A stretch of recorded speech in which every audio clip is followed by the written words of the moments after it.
Som rád, že ste prišli aj v tejto zime. Moje meno je Roman Ďurčat a budem to tu moderovať. Je to protest Zastavme ich. Cieľom protestu je zabrániť demolácii demokracie a spravodlivosti na Slovensku napriek tomu, že rešpektujeme voľby. Paralelne tento protest prebieha ešte minimálne v 20 mestách, ako je napríklad Praha, ale aj Bratislava, Spišská Nová Ves, Považská Bystrica, Piešťany, Prievidza, Nitra, Trnava, Liptovský Mikuláš, Prešov, Banská Bystrica, Žilina, Košice, Trenčín, Poprad, Rimavská Sobota, Ružomberok, Námestovo, Dolný Kubín. Týmto ich zdravíme. Levice zdravia a ostatné mestá, ktoré protestujú, zastavme ich.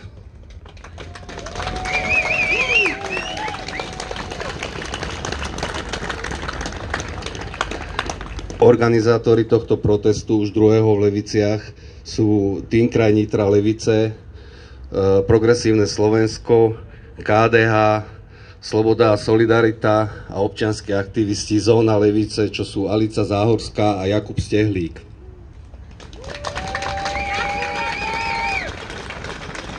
Technické informácie. Poprosím vás, aby ste sa vyhli akémukoľvek fyzickému násiliu a agresii. Nenechali sa poprípade vyprovokovať občanmi iných názorov. Tí, čo majú opačný názor, ako je cieľ tohto protestu, poprosím ich, aby sa zdržali svojho prejavu a provokácií. Odporúčam im prejaviť sa na ich zorganizovanom proteste. V prípade potreby je prítomná polícia tam vzadu. Eventuálne máme tu aj zdravotníka. Je zima, predbežne to bude trvať asi 45 minút, odporúčam vám hýbať sa. Poskakovať napríklad. Ako prvý predstúpi Petr Mesároš, je to člen celkom malého divadla a pedagóg.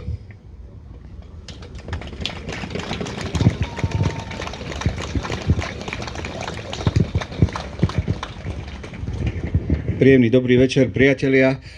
Dovoľte, aby som sa vám prihovoril, ja som tu taký predrečník, určite oveľa zaujímavejší budú ďalší hostia, ktorí sa rozhodli tu vystúpiť. Predstavil ma menom, ja sa vám trošku priblížim. Ja sa považujem za demokrata a nebojím sa to povedať aj za liberála. Hoci je to dnes trošku také až pejoratívum, keď čítate tie sociálne siete. Keď bolo pred voľbami v októbri minulý rok, tak sa objavovalo sa veľa sloganov a jeden mi tak utkvel v pamäti, máme ho aj v Leviciach, že 1.10. slnko nevíde, ak nepôjdeš voliť.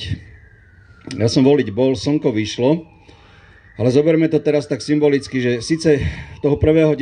slnko vyšlo, ale odvtedy mám pocit, že sa veľmi začína zmrákať nad našou krehkou demokraciou. A tých mrakov ako si viac a viac pribúda, stále sú hustejšie a hustejšie a obávam sa, že príde aj k búrke.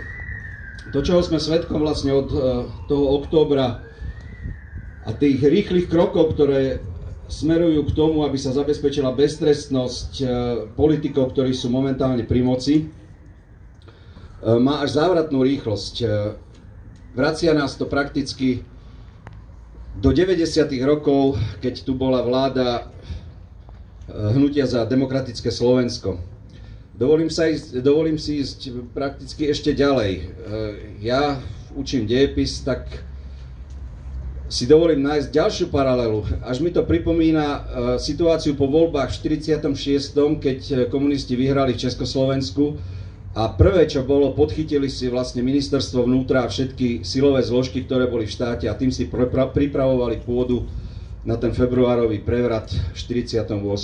Aj dnes sme vlastne svedkom toho, že práve tie silové zložky, to ministerstvo vnútra je dnes na pretrase. Som rád, že ste tu práve preto prišli aj v tejto zime, pretože ani mňa to nenecháva chladným. Bož Farkáš zo Slobody a Solidarity, člen Rady pre bezpečnosť strany Sloboda a Solidarita.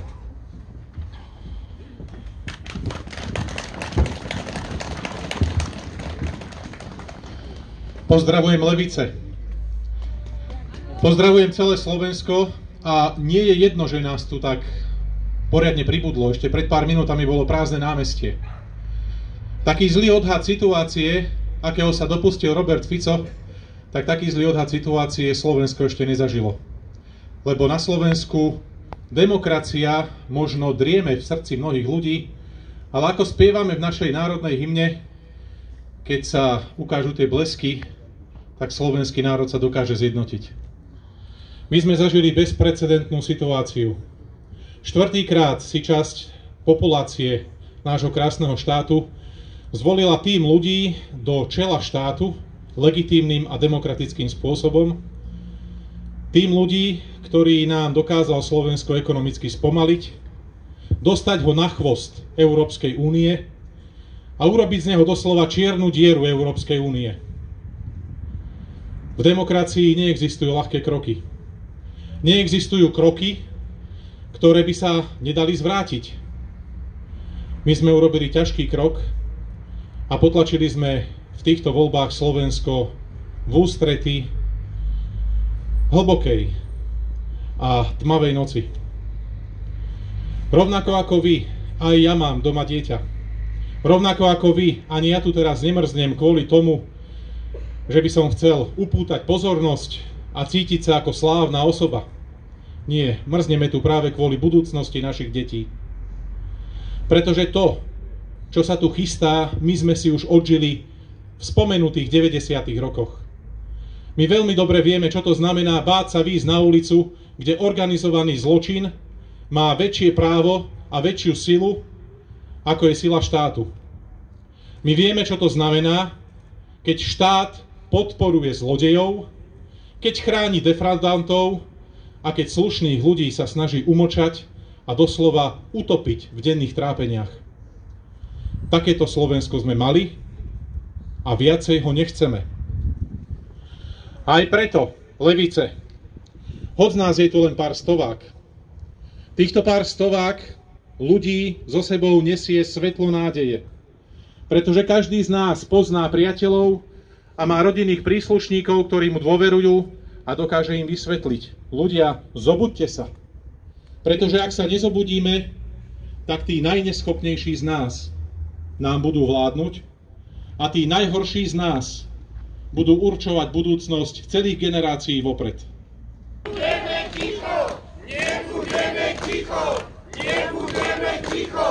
Nebudeme ticho! Nebudeme ticho! Nebudeme ticho! Ďakujem Ľubošovi Farkašovi. Ďalej pred vás predstúpi Matej Haško, viceprimátor Levíc, tým kraj Nitra, Levice.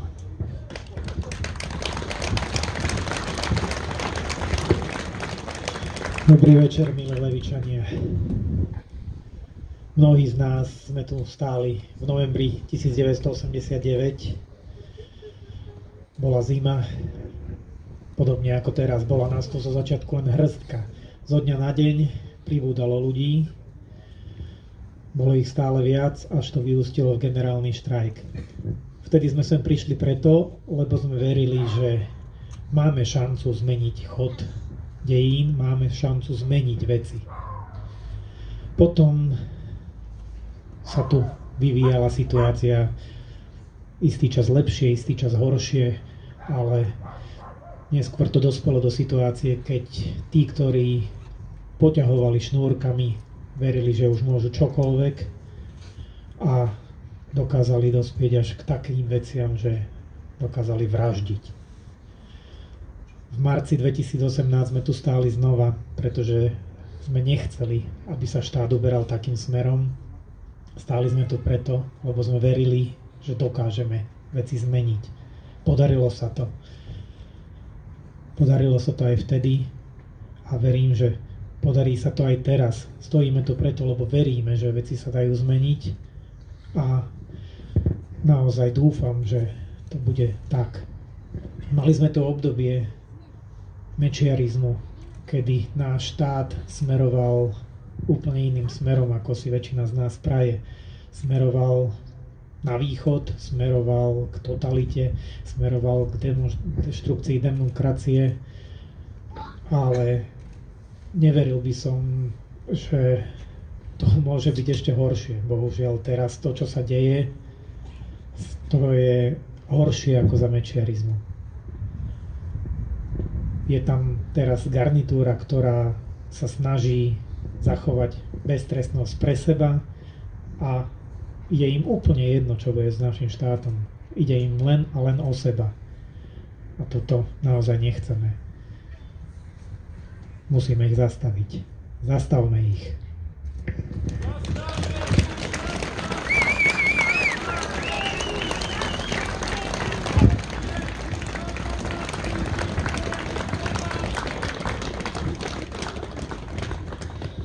Ďakujem Maťovi Haškovi. Ďalej predstúpi Boris Šabík z občianskeho združenia Hlas mesta, študent práv v Brne.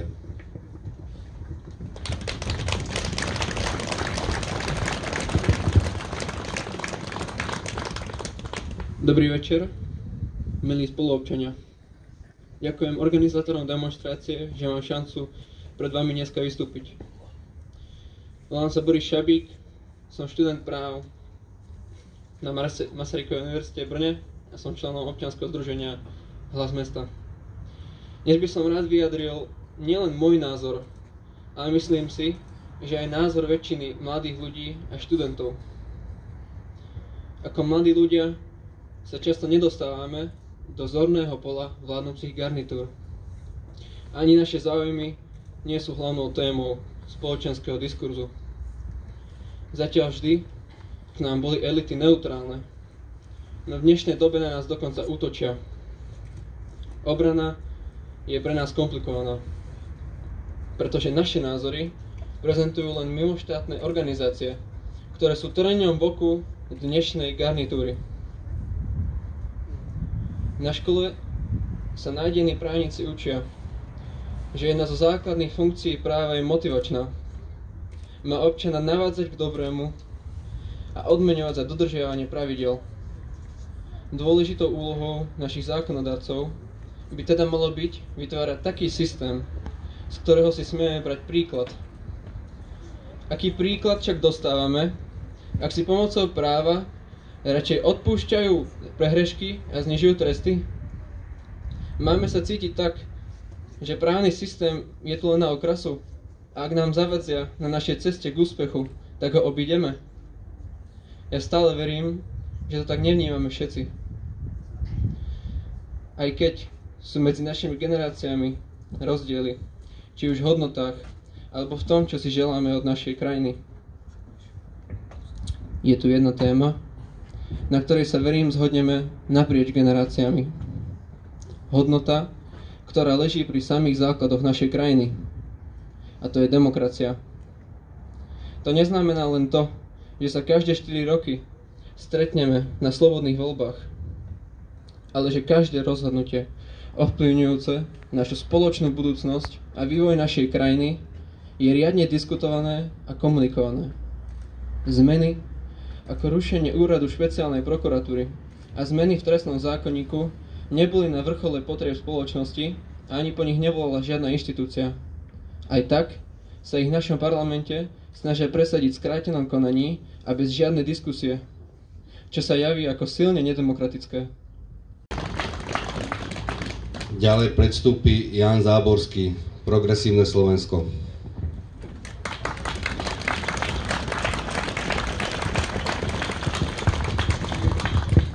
Dobrý večer, vážení spoluobčania. Politická kultúra nie je iba záležitosť kaviarenských intelektuálov. Politická kultúra ovplyvňuje náš každodenný život. Politická kultúra ovplyvňuje verejné služby. To, akú politickú kultúru používa tá, ktorá vláda, priamo ovplyvňuje aj to, aké máme školy, nemocnice a cesty, po ktorých každý deň chodíme. Politická kultúra ovplyvňuje aj to, aká je nálada spoločnosti. Dnes sa nás Robert Fico snaží presvedčiť, že politická kultúra založená na vulgárnom jazyku, na urážkach a nadávkach, na klamstve je štandard, ktorý je v poriadku. Robert Fico rozhodne nevníma politiku ako službu všetkým občanom.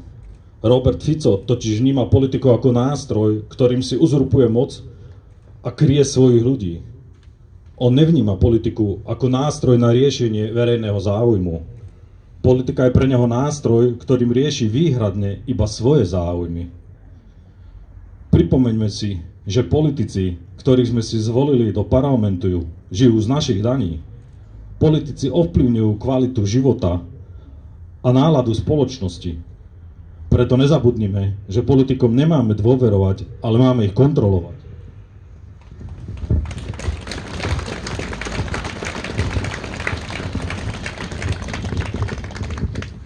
Preto tu dnes stojíme, aby sme pripomenuli Robertovi Ficovi, že žije z našich daní a preto má povinnosť riešiť verejný záujem. Chceme mu pripomenúť, že je verejný činiteľ a preto máme právo a povinnosť ho kontrolovať. Chceme mu tiež pripomenúť, že Slovensko nie je ruská gubernia, ale demokratická krajina. Spoluobčania, buďme bdelí. Ďakujem, že ste prišli.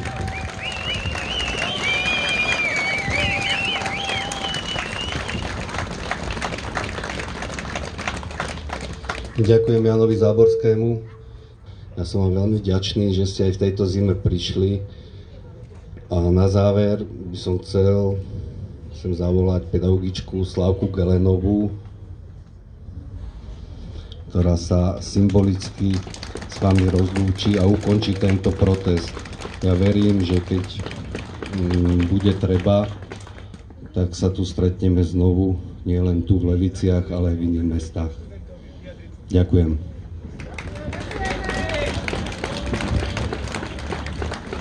Troška ťa opravím. Nie som pedagogička, som učiteľka 1-4. A teraz skúsim aj pod vplyvom tých emócií, ktoré so mnou teraz kmásajú vo vnútri, po tom, čo sa tu udialo, zaspievať pieseň, ktorá nás všetkých zjednocuje. A to všetko v nádeji, že k tej búrke, k tomu najhoršiemu nedôjde.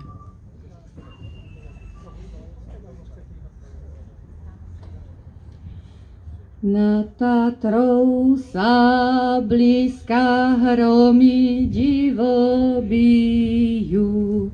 Nad Tatrou sa blízka hromy divo bijú. Zastavme ich, bratia, veď sa oni stratia, Slováci ožijú. Zastavme ich, bratia, veď sa oni stratia, Slováci ožijú.